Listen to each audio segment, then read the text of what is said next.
Bienvenue dans la deuxième vidéo de cette série de parcours professionnel.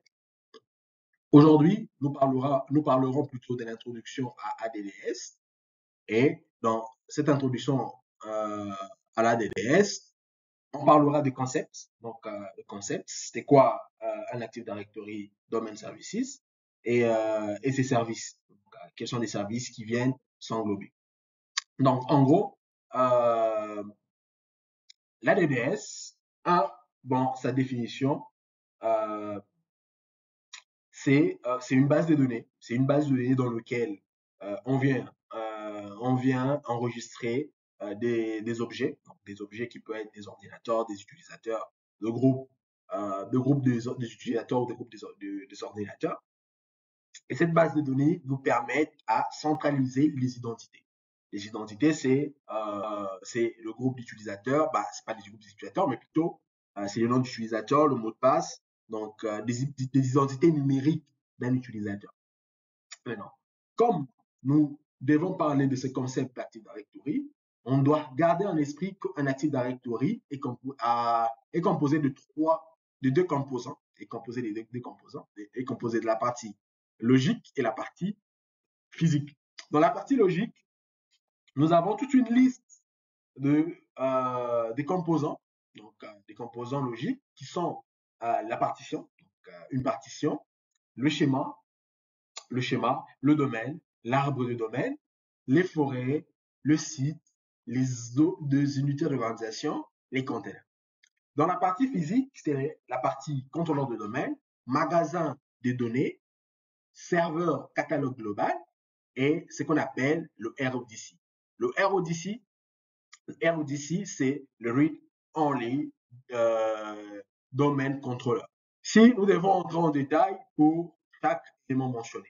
Donc, la partition, donc, ce que nous appelons partition, c'est une partie de la base de données ADDS, donc une partie de la base de données ADDS, donc dans lequel donc, la base de données c'est un fichier, donc c'est un fichier dans lequel on vient renseigner les informations qui seront stockées dans cette partition-là. Donc, et comme la base de données c'est un seul fichier, et dans ce fichier-là, il y a plusieurs partitions. Donc, chaque partition on vient stocker les informations à l'intérieur. Par exemple, nous avons ce qu'on appelle la partition de schéma qui contient une copie du schéma Active Directory. La partition de configuration qui contient les objets de configuration pour la forêt. Et la partition de domaine qui contient les utilisateurs, les ordinateurs, le groupe et d'autres objets spécifiques au domaine. Donc, ce que nous allons retenir pour cette partie, pour ce qu'on appelle la partition, c'est comme avec nos ordinateurs, on a un disque dur physique. Donc, considérez que le disque dur physique, c'est une base de données. Et ensuite, considérez que avec ces disques durs physiques, nous pouvons partitionner. Donc, on peut créer des disques durs logiques. Et dans ces disques durs logiques, c'est ce qu'on appelle des partitions. Donc, même dans le domaine Active Directory, il existe des partitions. Donc, on a des partitions, comme je sais que je vous ai décrit tout à l'heure, on a la partition schéma qui contient une copie du schéma Active Directory. On a la partition configuration, ainsi de suite. Maintenant, ce qu'on appelle schéma, donc, un schéma, c'est l'ensemble de définitions de types d'objets et des attributs que vous pouvez utiliser pour définir les objets créés dans Active Directory. Donc, le type d'objet, c'est quoi? C'est, on a une structure, donc un ordinateur, c'est un objet, et comme c'est un ordinateur, il a les attributs. Les attributs, c'est, comme c'est un objet ordinateur, le premier attribut, c'est le nom. Le nom, c'est l'attribut de l'objet ordinateur. On a, je dirais, le couple login mot de passe de l'ordinateur. Ce sont des attributs de l'objet ordinateur. Donc, c'est le schéma qui est le maître. C'est lui qui gère la partie traçabilité, la partie description de comment les attributs sont reliés à des objets. Ensuite, on a la partie domaine. Donc, un domaine, c'est un conteneur d'administration logique pour les objets tels que les utilisateurs, les ordinateurs.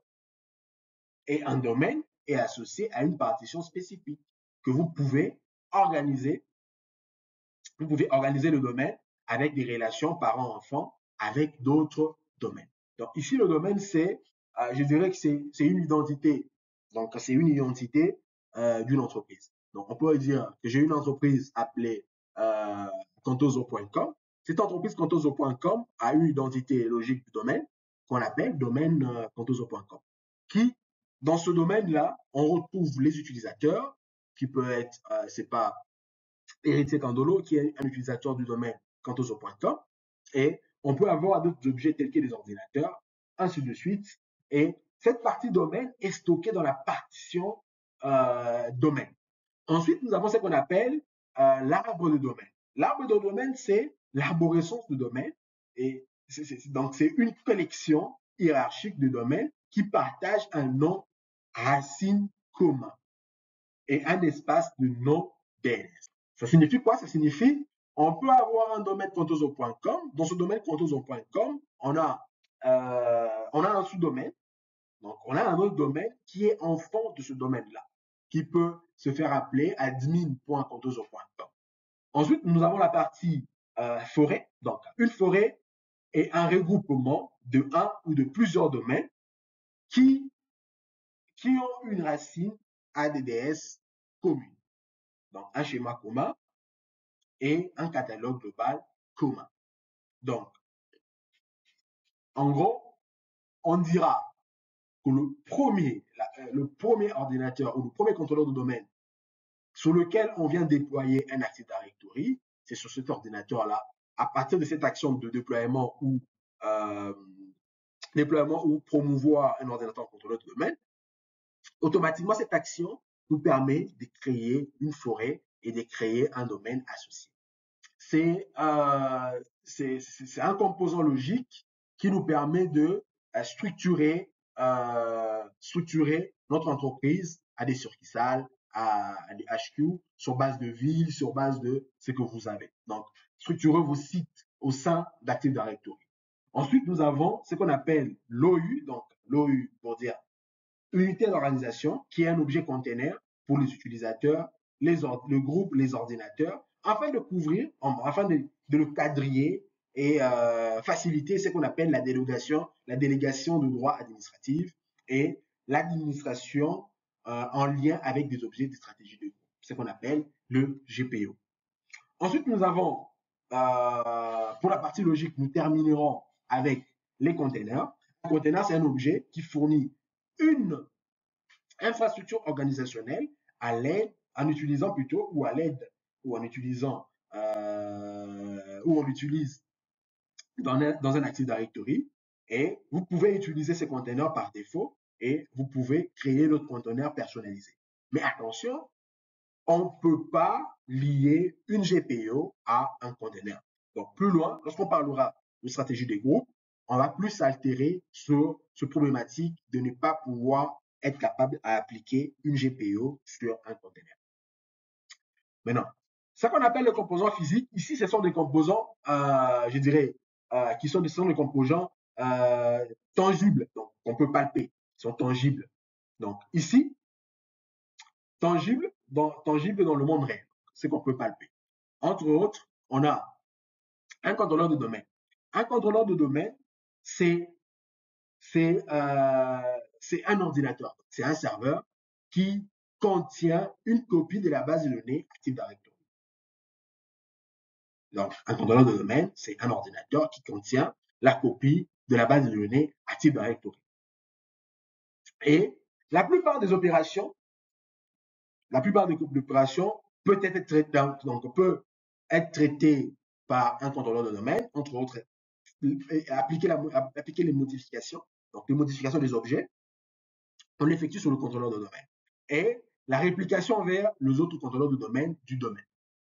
Ensuite, nous avons ce qu'on appelle le magasin de données. Le magasin de données, data store, dans le data store ou le magasin de données, c'est une copie de données existantes sur chaque contrôleur de domaine. Donc, la base de données Active Directory utilise des technologies de base de données Microsoft, JET, et stocke les informations d'annuaire dans un fichier qu'on appelle le NTDS, ntds.dit. Et les fichiers journaux associés par défaut, tout ça là sont stockés dans le magasin des données. Par défaut, tous ces fichiers-là sont stockés dans le répertoire Windows, donc c'est /windows.ntds, donc NTDS. Ensuite, nous avons ce qu'on appelle le serveur catalogue global. Donc, un serveur catalogue global, c'est un contrôleur de domaine qui héberge le catalogue global et qui a une copie partielle en lecture de tous les objets dans une forêt multi-domaine. Donc, le catalogue global accélère la recherche des objets qui peuvent être stockés sur des contrôleurs de domaine et d'autres domaines de la forêt. Donc, lorsque vous venez vous authentifier, vous allez vous authentifier auprès d'un catalogue global. Parce que c'est le catalogue global qui valide votre authentification. Donc, d'une part, global. Et plus loin, on va aller dans le détail lorsqu'on parlera de rôle FSMO, donc qui va aller plus dans ce détail-là. Ensuite, nous avons ce qu'on appelle le RODC. Donc, nous avons ce qu'on appelle le RODC. Attention, il y a une petite erreur qui s'est glissée. Donc, dans la partie physique, il y a le site. Donc, le site représente logiquement dans Active Directory, mais physiquement, ce sont des sites, donc tout ce qui est tangible, tout ce qu'on a. Revenons sur le RODC. Ce qu'on appelle RODC, c'est un contrôleur de domaine en lecture seule, qui est une installation spéciale et c'est une copie d'un contrôleur de domaine. C'est une copie d'un contrôleur de domaine qui est uniquement en lecture seule. On peut pas appliquer des modifications sur un RODC.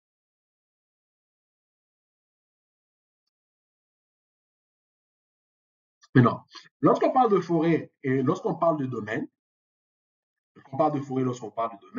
ici, vous avez des images. Donc, vous avez une image qui représente la partie forêt, Donc, cette partie de forêt, on a le root domain, donc on a le domaine racine de l'arborescence, on a la forêt root domain, et ensuite on a le child domain. Donc, ici par exemple, nous pouvons avoir deux forêts. Et ensuite, ces deux forêts, on peut le mettre en relation. Dans les flèches que vous voyez là, on peut le mettre en relation. Et c'est grâce à ces flèches-là qu'on peut essayer de changer entre des relations, qu'on appelle des relations d'approbation. Plus loin, on va parler des relations d'approbation. Et une forêt Active Directory, c'est une collection d'une ou plusieurs arborescences ADDS et qui contient un ou plusieurs domaines Active Directory. Donc, un domaine, c'est un domaine dans un partage de forêt. Donc, ça peut être, ce que je vous ai dit, c'est une racine commune, c'est un schéma commun, c'est un catalogue global commun. Bon, il contient aussi un catalogue global. On ne peut pas dire qu'il est commun. Donc, ensuite, on a la partie domaine. Le domaine, dans un domaine, on retrouve les utilisateurs, les ordinateurs et les groupes. Donc, vous comprendrez que dans une forêt, on peut avoir plusieurs domaines. Dans ce cas-là, on peut avoir, dans cette forêt, on a le domaine adamping.com, on a le domaine contoso.com et on a un sous-domaine appelé seattle.contoso.com. Donc, dans chaque domaine, que ce soit Tree Route Domain, ou que ce soit Forest Route Domain, ou que ce soit Child Domain, on a à chaque fois des utilisateurs, des ordinateurs et des groupes.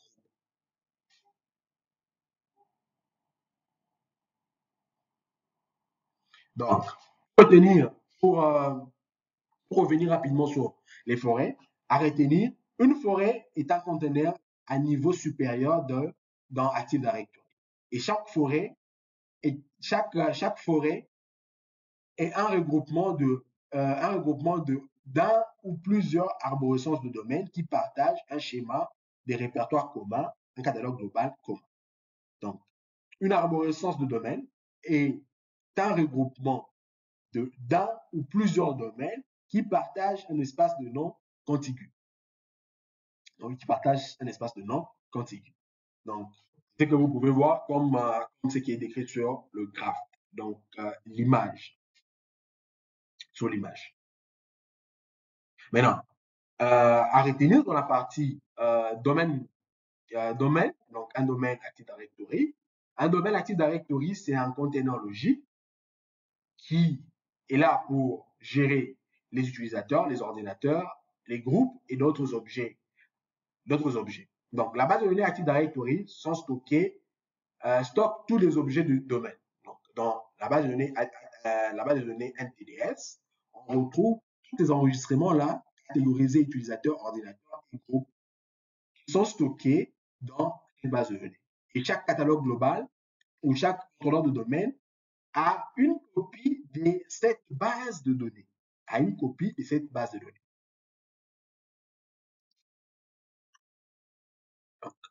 L'objet utilisateur. Qu'est-ce qu'un objet utilisateur? Un objet utilisateur contient des informations, donc un compte utilisateur ou un objet utilisateur, contient des informations sur les utilisateurs, notamment les informations requises pour l'authentification d'un utilisateur pendant le processus de connexion et la génération de jetons d'accès de l'utilisateur. Donc, un compte utilisateur comprend l'identifiant, le mot de passe, et les adhésions à des groupes. Donc, on peut avoir un utilisateur qui fait partie de plusieurs groupes de sécurité, par exemple, et ces groupes de sécurité-là, pour lesquels on applique une sécurité spécifique à accès à une ressource. Et pour gérer les objets utilisateurs, nous pouvons utiliser l'outil Centre d'administration Active Directory, l'outil utilisateur et ordinateur Active Directory, Windows Admin Center, Windows PowerShell, ou l'outil en ligne de commande, l'outil en ligne de commande DSAD. Donc la commande plutôt DSAD. Objet ordinateur. Ici, un objet ordinateur, c'est comme un objet utilisateur et c'est une représentation de tout ordinateur qui sont joints à un domaine. Et chaque ordinateur qui joue à un domaine possède un compte dans Active Directory, ce qu'on appelle un ordinateur. Ça peut être un ordinateur physique, ça peut être un ordinateur physique, ça peut être un ordinateur virtuel. Et il dispose d'un compte, donc, comme utilisateur, un compte de nom de session, un compte d'utilisateur, donc avec un nom de session et un mot de passe. Et il s'authentifie auprès du domaine, donc auprès du catalogue global. Et il peut appartenir à des groupes et avoir accès à des ressources, comme les ordinateurs. OU, IO, VCs, container.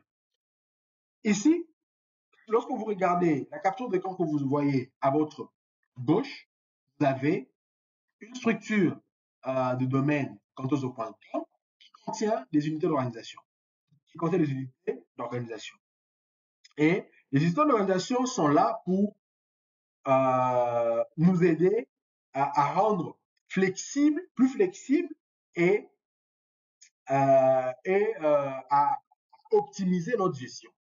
Donc, optimiser notre gestion, aller dans la granularité des objets Active Directory. Ça signifie quoi? Ça signifie on peut créer des OU pour stocker les informations des utilisateurs, pour stocker les utilisateurs, stocker les ordinateurs, afin de les structurer dans notre contrôleur de domaine. C'est plus important pour nous de comprendre ceci comme cela. Et elle permet l'application de stratégies de groupe et la délégation de contrôle. Et ce qui fait, c'est un outil essentiel pour les grandes organisations. Donc, vous pouvez avoir un domaine appelé andotozo.com, qui est l'exemple d'un domaine fictif. Sur ce domaine ou dans ce domaine, vous avez une bonne structuration. Donc, vous avez des ordinateurs, vous avez des comptes utilisateurs. Vous pouvez les structurer en départements, en sites, en nom des sites, en nom de bureaux, des immeubles, comme vous voulez, afin de vous faciliter cette bonne gestion. Les containers, principalement utilisés pour regrouper les objets, donc, comme ce que fait les IO, donc par défaut, les containers sont faits pour ça. Ils sont utiles pour pour la structure initiale. Donc, lorsque vous venez de déployer, vous venez de configurer, vous venez de promouvoir votre ordinateur en conteneur de domaine, ceci va créer des containers. Et ils sont utilisés pour une structure initiale, mais leur fonctionnalité est limitée en termes de gestion et en termes de sécurité.